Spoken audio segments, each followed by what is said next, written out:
All right, what is up, folks? Welcome back to another episode of the Help Me Understand podcast. I'm your host, JK, and we are kicking off episode number 201 of Help Me Understand.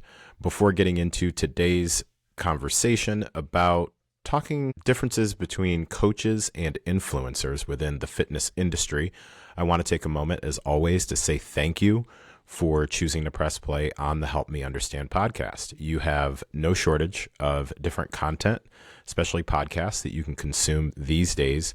So I truly never take it for granted that you chose to press play on Help Me Understand. So a little bit of gratitude, a whole lot of gratitude for you. So thank you, thank you, thank you. All right, let's get into today's episode. For those who are not familiar with the cadence or the general strategy for Tuesday episodes are where there is primarily some sort of fitness adjacent topic. I use the term fitness adjacent because sometimes it's going to be something super direct. For example, in previous episodes, if you haven't listened to those, definitely go back and check those out, because there'll be things like getting into targeting specific types of body fat. We'll get into most recently talking about mind-muscle connection and what that's really all about, and different topics that right off the top are definitely specific to questions and comments, things like that I'll get specifically around fitness and or nutrition, some combination of that, or really mindset around fitness and nutrition. With today's topic, it's really inspired by a recent trip that I took to the Arnold Sports Expo in Columbus, Ohio. So that's, I'll give you a little bit more context on that. That's really the main driver for today's topic, with talking about the difference between, or some of the perceived differences that I have for you between coaches and influencers. So for those of you who are not particularly familiar with the Arnold, which it's commonly referred to, the Arnold is an annual fitness/sports expo that's held in Columbus, Ohio. Can't remember exactly what year it started. A lot of folks are probably most familiar with the Arnold in the bodybuilding. And whenever I use the term bodybuilding, I am including all of the different divisions. So sometimes I think when people hear the term bodybuilding, they think just men, like massive male bodybuilders. And that is a sliver, although it is generally the biggest draw when it comes to the competitions there, or at least the aesthetics-based competitions there. That's a sliver of all of the different types of competitions that are going on. But when I refer to bodybuilding, I'm referring to men's and women's bodybuilding. So there's the classic division, there's bikini, there's wellness, there is, they don't have women's figure. They've got a few different divisions for men, and they have both professional and amateur bodybuilding competitions there. However, bodybuilding is not the only sport at the Arnold by far. I couldn't even name off the top of my head all of the different sports that compete. There is weightlifting, which is like Olympic weightlifting. You've got powerlifting. Then you've got, foosball, gymnastics, cheerleading. I believe there was fencing. I don't know if that was this year, but I know I've seen that before. There's so many different strongman and strongwoman type events.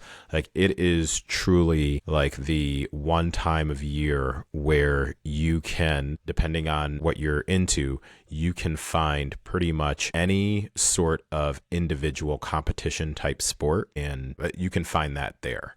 I mean, it's insane how many different athletic pursuits are represented there. So not things like soccer, basketball, baseball, like that sort of a thing. So a lot of things that really are primarily specific to fitness. So one of the things that we really enjoy, and when I say we, myself and two friends of mine, who we also happen to be the three owners of Feed Your Habits, which is the sponsor of this particular podcast. So check us out at feedyourhabits.com. There's my promo for this episode.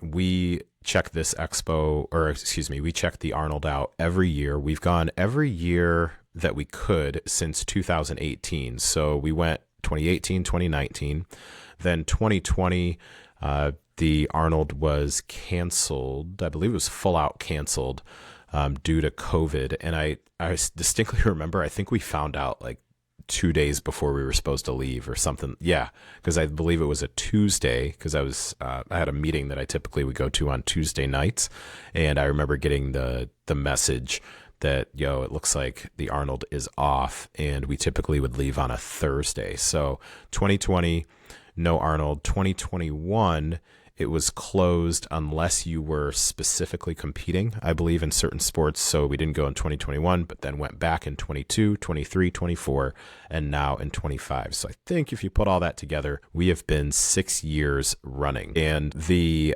evolution, I guess I'll call it, of the Arnold over the past, we'll call it 7 years that I've gone, has clearly, for me, represented a real shift in the fitness industry. And again, that's really what's inspiring this topic for today, with talking about my perspective on the differences between coaches and influencers. And I want to first start off by saying that my intention is not to say that one is better than the other. I am intending to share my point of view so that someone will hopefully, based on my perspective, have a much clearer understanding of the differences between the two. Because what I have come to find is that because there is so much information that's out there and really so much content, and I spend a few seconds every single episode reminding folks of how grateful I am that they choose to listen to this podcast, because there's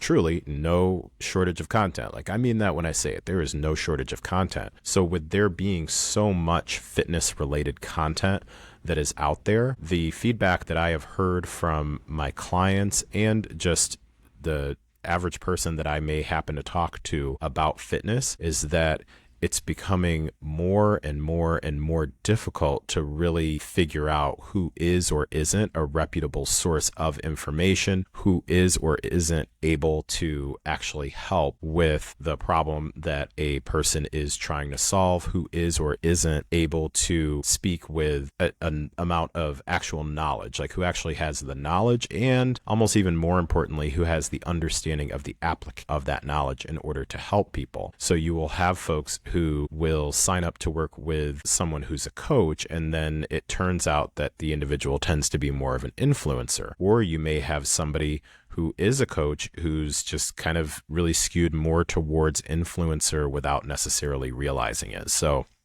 again, my intention is not to say that one is better or worse than the other. My intention here is truly to help provide some perspective on simplifying, getting an understanding of who exactly you are viewing, who you're listening to, who you may be working with, and all that good stuff. So how that relates to the Arnold is, if I think about the first, let's say, 2 to 4 years that we went to the Expo, so that would be 18, 19, 22, let's say like 3 years. So 18, 19, and then 2022. The typical scenario that you've got outside of the competitions themselves is there's inside of the Columbus Convention Center downtown. That's where the Arnold is held. It's a massive, massive expo hall, like massive convention center. And there are, at the time, so for the first few years, there were vendors and booths for days. I mean, it was like booties to elbows, especially the expo starts on Friday. So it runs Friday, Saturday, Sunday. And it was kind of a known thing. Like Saturday was like a mosh pit in there. I mean, it was packed, pizzacked packed, super packed. And what would happen is you would wait in line at particular booths for some of the larger supplement companies, like Redcon was a big sponsor. They ended up falling out with Arnold, so that didn't continue for too long. But you had companies like that.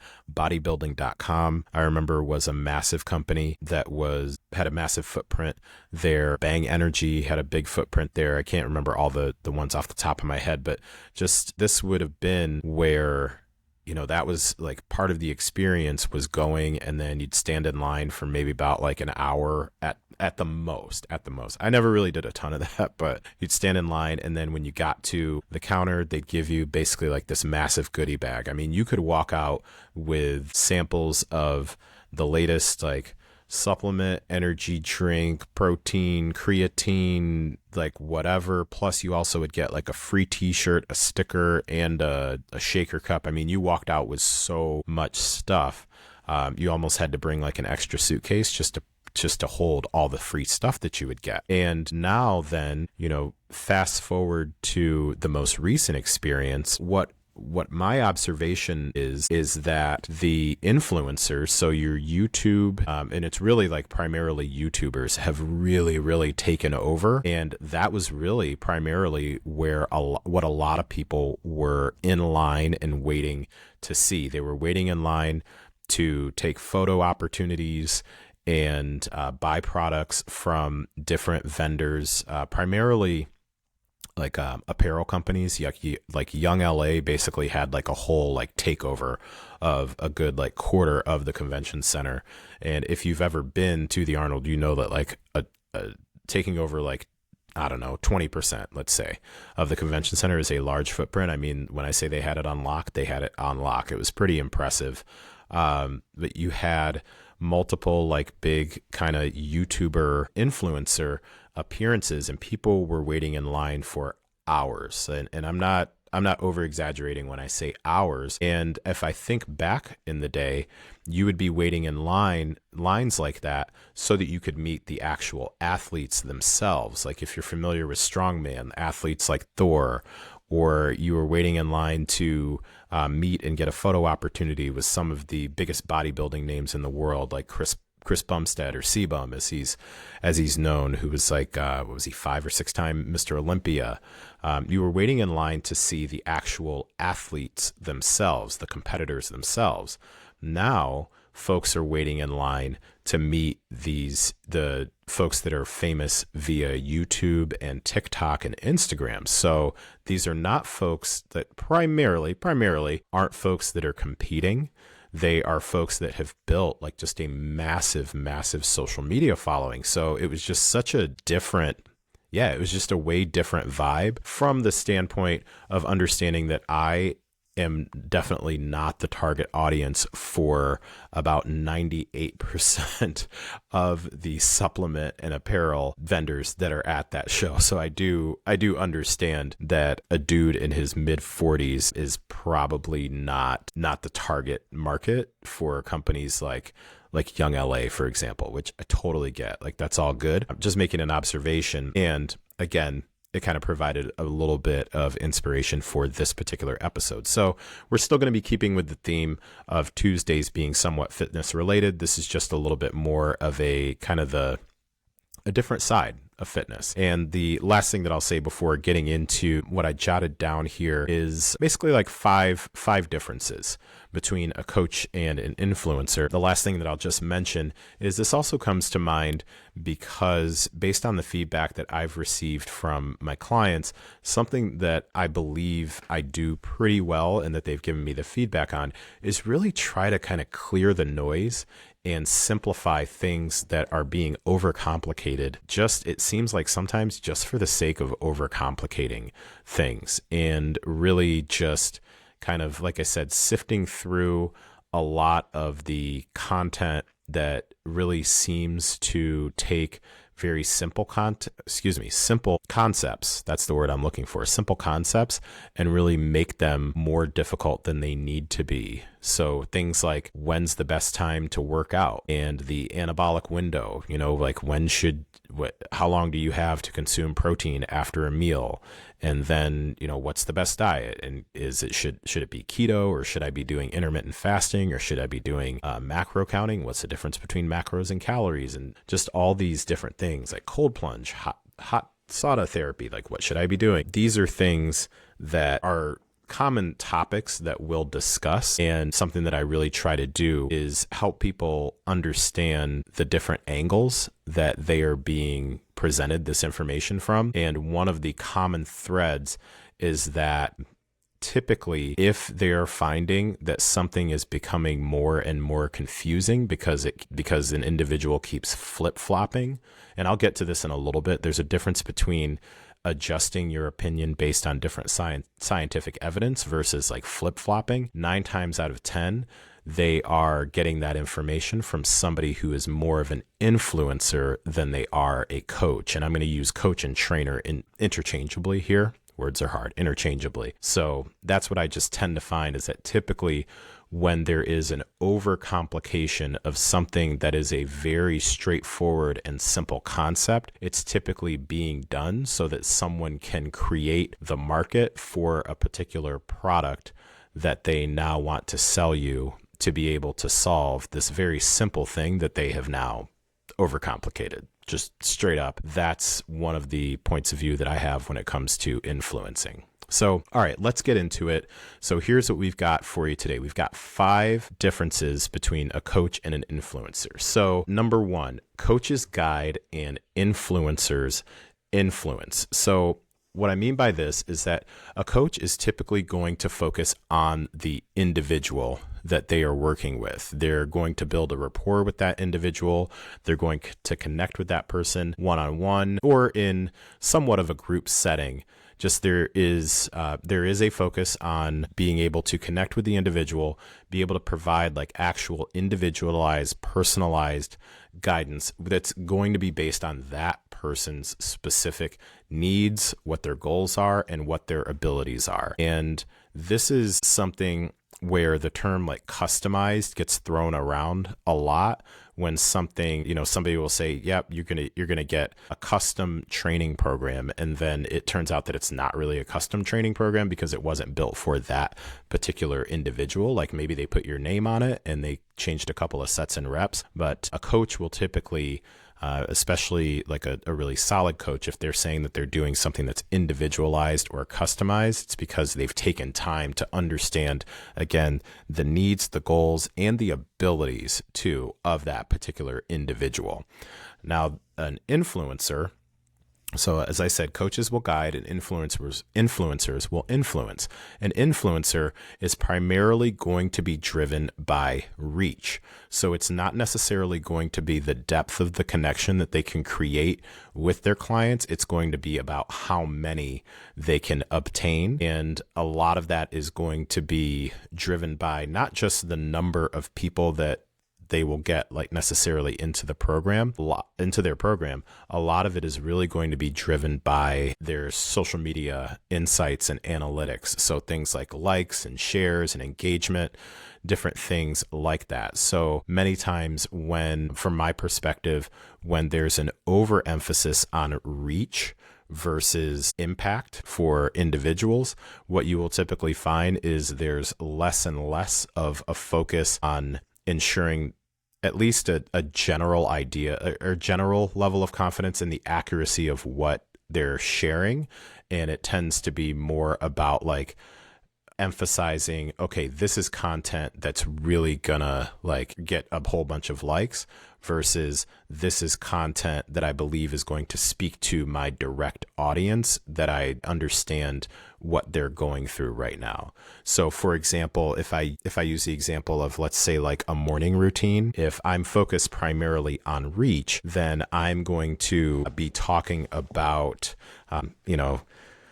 I don't know. I'm trying to make something up here because I'm not an influencer. So that's probably why I'm struggling with this right now. But let me do it the other way around. So when I can easily think of working with an individual and they were trying to figure out their morning routine, like just realizing that they were really sluggish in the morning. So we spent some time really going through some different things that they had going on as far as like what was going on with their sleep routine that was then leading to being kind of sluggish in the morning and some different things like that. So we nailed it down to like, hey, one of the things that I really want to recommend is that you stop hitting the snooze button. And so let's come up with some strategic techniques with identify a wake up time and stick to that wake up time. Now, as a coach, I would then create content specifically to, hey, here are a couple of tips for you to stop hitting the snooze button. As an influencer, I would likely put a whole lot of energy into creating like some really eye-catching content to do that. And also I likely would have some sort of a product that I could marry with that particular focus and make it all about that. And then I might even go a step further to say like, be real specific and say 5 a.m. or bust. Like if you're not up by 5 a.m., you're probably a loser in life and stay hard, like that sort of a thing. All right. So that's number one, coaches guide and influencers influence. Difference number two, Coaches are going to be focused primarily on education. Influencers are primarily going to be focused on creating content and entertainment. So with this particular one, your coaches are going to be people that are going to be trained professionals. They have certifications, they've got education, and most importantly, they have real world experience where they're actually working with different types of clients. Or maybe it doesn't even necessarily need to be different types of clients, I guess, but they are actually still actively working with people. And the opposite of that would be that influencers, again, as mentioned in my first bullet point, influencers tend to be people who might still have some credentials, but they have shifted. If they started with primarily working with individuals, they potentially, based on brand partnerships and business decisions, have really shifted more towards making content. Like that's the thing that's really driven them. And something that I should mention, and I've mentioned this on our Lifting, Running, and Living podcast that I've got with my friend Coach Kelly Lutz, Lifting, Running, and Living with Kelly and JK. One of the things that I try to use as a definition just straight up is that an influencer is typically somebody who is primarily getting the majority of their compensation based on the products that they sell and their sponsorships than they are from their main business of coaching and working with individuals and or groups itself. So once you've reached the point where your sponsorships and your business partnerships compensate you more than the training and nutrition programs, then you likely are skewing more towards the influencer vibe. Something else that I will say when it comes to like education versus entertainment, what I have found is just based on my observation, typically influencers tend to primarily be self-taught or skew very heavily towards a bias of what worked for them. So if I thinking about like MLMs, like Beachbody or whatever it's called now, or there's some other ones that are out there, but that's one of the first one that comes to mind just with having friends who used to be involved in Beachbody and things like that. The common thread was typically they had gone through their own sort of transformation of some sort, and they started out with pure heart, pure motive. They just wanted to help other people, but didn't spend the time going through any sort of a certification like ISSA or NASM or ACE or anything along those lines. What they did was they got onto like a, upline, downline, sideline, whatever it's called, with somebody else, and then, created their business like Boss Babe, Big Dude, whatever. And then now all of a sudden they are a quote unquote coach, when in fact, overall in scenarios like that, there's not really any credentials to go along with it. It's primarily, hey, it worked for me, so it's going to work for you. And by the way, you should also buy this particular package to go along with this program that I am selling you for the low price of like $300 and something a month for the supplements. So again, education versus entertainment. Primarily influencers are driven to entertain. That's pretty much where the income stream is coming from. So I understand where that need is. It's again, one of my main reasons for doing this is to make sure that as you're going through the different pieces of content and you are considering working with someone, these are different things to just be aware of and make sure that you understand who you're working with and what you're signing up for. Let's see. Okay, so bullet point number 3, there's personalization versus generalization. And I kind of touched on this one before, but I felt like this was like a good way to frame it. Personalization versus generalization. So typically a coach, as I mentioned before, they are going to make sure that they build and construct and tailor is the right word, approach that works for you. So that takes into account things like, where is your current fitness level? What is your exercise history? Especially what is your injury history? What level are you currently on? And then your actual lifestyle too. So getting an understanding of, what is a day-to-day average day/week/season look like for you? And then also what your goals are. So on the opposite of that, an influencer typically will do more of like broad advice, or even more of like a one size fits most approach or solution.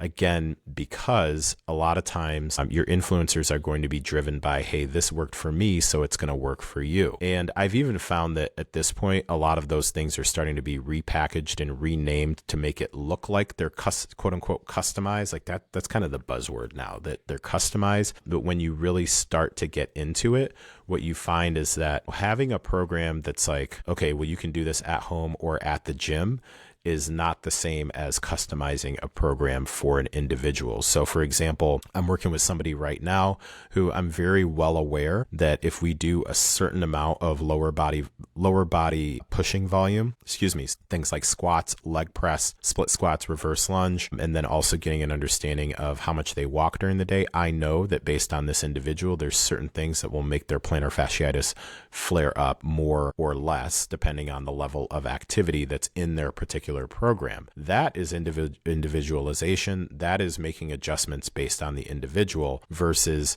when you are working with somebody who is driven more based on like, okay, how many people can I get into the program? There's not adjustments and different things like that. So just something to point out there. Again, that bullet point is personalization versus generalization. All right. I've got 2 more to cover here for you. Bullet point number 4 that I've got for you here is going to be accountability versus inspiration. And with this particular one, let me go through it first because it brings something else to mind. With coaches are typically going to be driven a lot by accountability. So we will do things like make adjustments to the program where needed, do some sort of a follow-up if we're seeing that things are either looking really good or they're looking really bad or in between, whatever it may be. The occasional check-in here to just kind of see how things are going. Depending on the level of experience and the needs of that particular individual, those check-ins can be fairly often. They can be a little bit more spread out. Just kind of depends. I've found that my more experienced clients, like after they start to get really an understanding of things, it's primarily more like they're leaving some notes on their workouts. I'll do a quick follow-up, the occasional form check, different things like that. I'm more of like, I see patterns that kind of develop, so then I'll make adjustments and then just shoot them a message, say like, hey, switch this thing around just because I noticed this particular pattern. And usually they're like, oh, I had not seen that. I'm like, yep, that's what I'm here for. So that accountability piece is typically more there with a coach versus with an influencer. Influencers, this is one thing that I can say that they do probably better than coaches, is that they're very, very motivational. So do a great job of really inspiring you to take action. Typically, again, there's some content that goes along with that really gets you inspired, gets you motivated. However, there typically is not going to be a whole lot of adjustment or follow-up, or, you skip a workout, or you're having difficulty with consistency and, completing the things that you say that you're going to do, whether it be training wise, nutrition wise, going to bed when you said you were going to, all those different things. Those are the things where after that, a few minutes of Monday morning motivation, like never miss a Monday, like no excuses. After that kind of washes off, and it washes off pretty quick based on my experience. After that washes off, then the influencer is not there until you hit the next YouTube video or you sign up for the next program and you get your welcome message, and then that's pretty much it. So that additional layer of accountability and prioritizing the accountability and the adjustments over just the occasional motivation and inspiration is pretty big. And another thing that came to mind underneath this particular bullet point before we move to the last one, which is going to be science, going based on science versus trends. Something with this particular one is I do think that it is very possible to be a fantastic coach who also is capable of being a solid influencer. I think it's a bit more difficult to be an amazing influencer while also being a really solid coach, because again, just by current modern day JK definition of influencer, an influencer is typically driven by the compensation from things, from let's call them like the peripheral pieces of fitness and nutrition, like supplements, equipment. What else? It's really supplements. Supplements and equipment is like the 2 main ones. I feel like there's other stuff I'm leaving out. Maybe apparel too, I guess, but I don't know that apparel partnerships are really so problematic, to be honest with you. So yeah,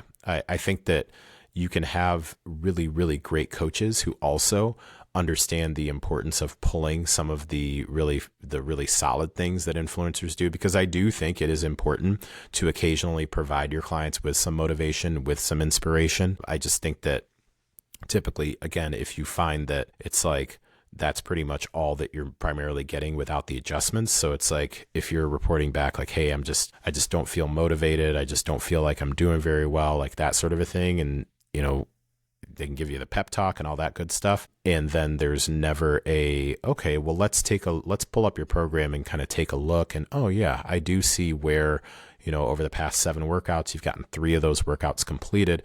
And that's where the coaching actually comes into play, where it's like you can give them a motivational speech and all that other stuff and talk about, you can use buzzwords like buzz phrases like self-care. And then it's okay, well, help me understand, like, what are on Monday when you didn't feel like working out, like talk to me about the day leading up to that, or on Friday afternoon when you decided, you weren't going to go for that walk. Talk to me about the events leading up to that, like that sort of thing. That's actual like accountability and coaching. Okay. So now hitting on the last bullet point, and this one really may be the biggest one. So bullet point number 5 is going to be coaches typically go based on science to start off with.